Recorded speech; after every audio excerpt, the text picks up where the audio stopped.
Hello all. I'm here today to share with you the process I've went through to make this metal, mechanical, steampunkish vintage edge photo album.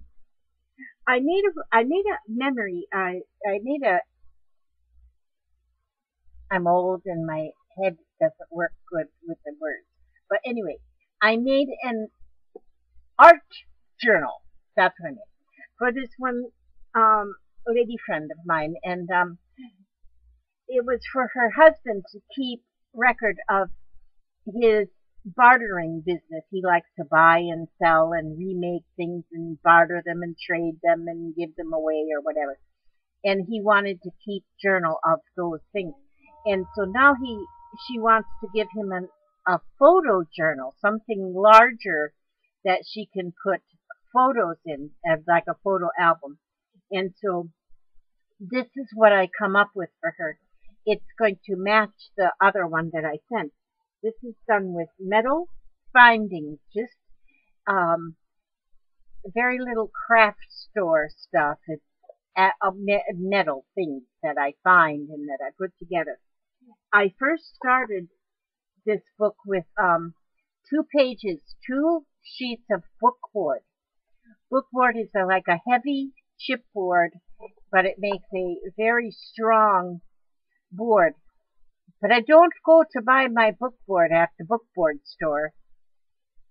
What I get is I get those used, outdated wallpaper sample books. I use the wallpaper samples for different things, and then the covers on those wallpaper sample books, which this is a piece of one, is they're very thick, they're very heavy, you can't hardly bend it. And it makes for such a nice, sturdy cover on one of these books. So be sure, you can get them over to your local wallpaper store or the hardware store, wherever they sell wallpaper. They'll have those outdated books, of samples, and you can get those for next to nothing or nothing. Some places just give them away. You just gotta hold your mouth right. Now, so that's what I have first. Now, what I've done, when I first get those cut to the size that I want them to be for the finished product, when I do that first, then I start putting things on the bookboard. Okay, for instance, I have this tape that is made for, it's made for that, sheet rock or something on walls. They glue it together with this or stick it together or hide the cracks or something. And, but it's nice. It's sticky. You have to peel and stick.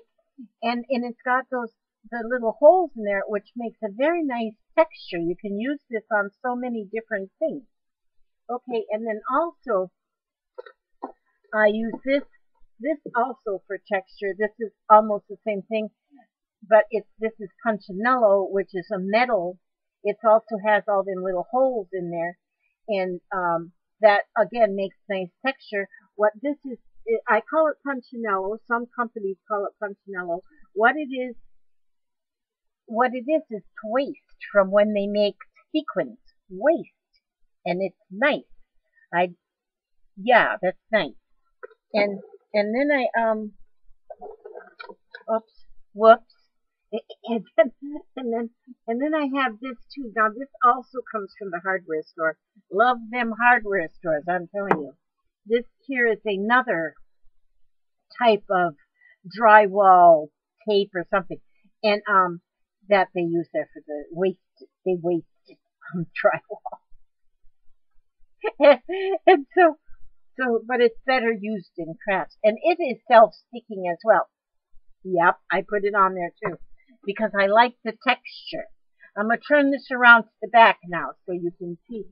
See, on the back, you can see here's where I put some of that drywall tape here, and then I put some right here, and then here's some of that punchinello, and here's some more of the drywall tape, Now under here I put a die cut. It's a cardstock die cut of the old jalopy.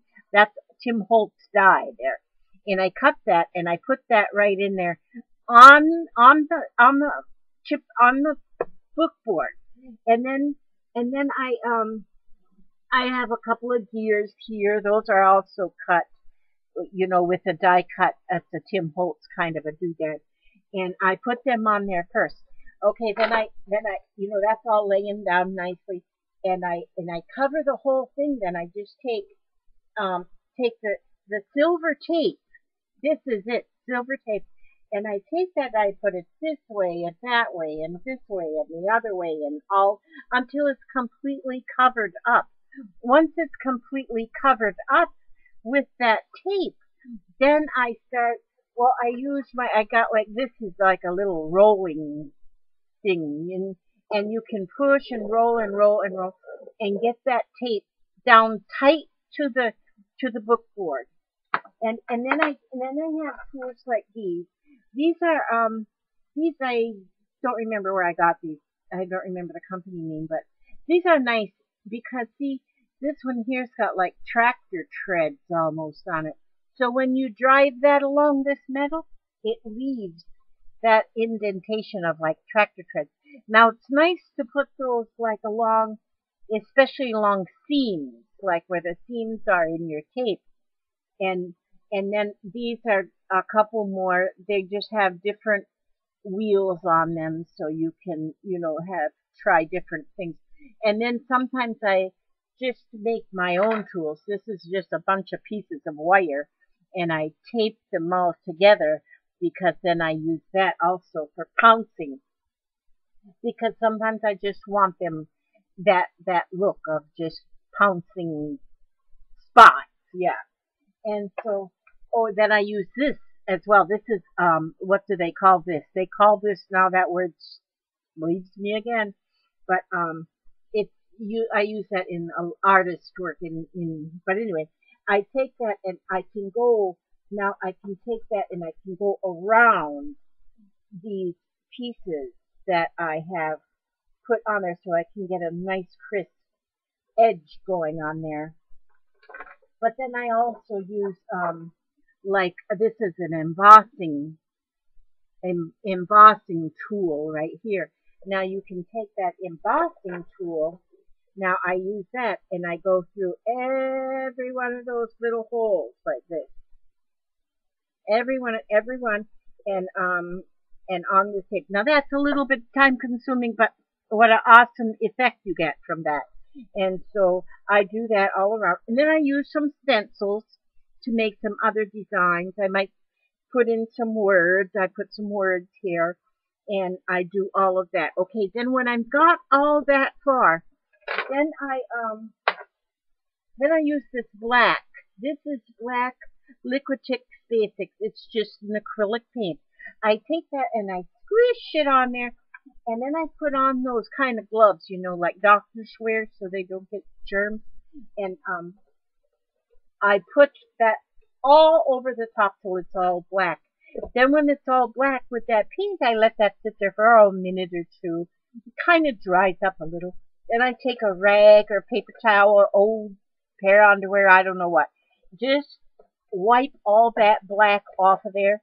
But then the black stays in those little cracks and crevices and all those places that you just so diligently sat there and embossed. And then that black stays in there. Then I use things like I'll use like this Adirondack. It's like a alcohol inks because you can use this on metal and put colors on. And so I use that to put some color, add some color in this. Like it just gives it a little bit more of an awesomeness. I like that word. And so yeah, I put it on like with one of these little doodads. You put the ink on there and then you do, and you get such nice effect from that. And so, okay, now back to the front. Now this, let's see, okay, I gotta hurry up. Now, this here, then I start adding to the front. I add things of, findings, any kind of findings. I have, I have like gears here, like this is a gear and a gear here, and these are some old keys. And here is some chain with some gears and buttons and pins and whatnot. And this cross is made with two concrete nails put together and lashed together with some copper wire. I use a lot of copper wire to hold this together. To hold the pieces on, I put on with copper wire, and it goes all the way through the whole bookboard and whatnot. And it holds those on. Now let me show you. I have a little bit of this is the closure. I have a little bit of a leather lashing here that I tied this part, which used to be part of a necklace. And yeah, you reuse, recycle, whatever. And in here, okay, I got like a little pocket in here. You can put stuff. I got 25 pages. These are page protectors with each one with 2 pieces of paper inside. And now that's what she will use to do her scrapping in. She'll put pictures in there and journaling and everything to keep track. And then on the back here, we have another pocket. So you can put more wonderful, fine, pictures, journaling, whatever inside there. You can see I put it together with these 3-inch book rings. I put a little nut on there to give it a little bit more bling. And these are 3-inch book rings, which makes it very nice because then you can take it apart. You can take it apart and you can add more pages. If you use up all these 25 or 50 pages, 25 is becoming a 50 if you count both sides, whatever. Then you can add more to it, and you've got room to grow. I love these big grommets. These big grommets. Stole them right out of my husband's workshop. He never saw them in the knitting. Put them right in there and put them right on there, and I think that makes it really look nice. It looks mechanical, and that's it. That's my first video. I am now a movie star, and yeah. And so thank you for watching this. I'm going to be making more now that I'm an expert at it. I'm going to be making more when I have the time. Thank you so much for watching this here video. And Jessie, it's going to be on the way really soon. Okay, thank you, and God bless you all.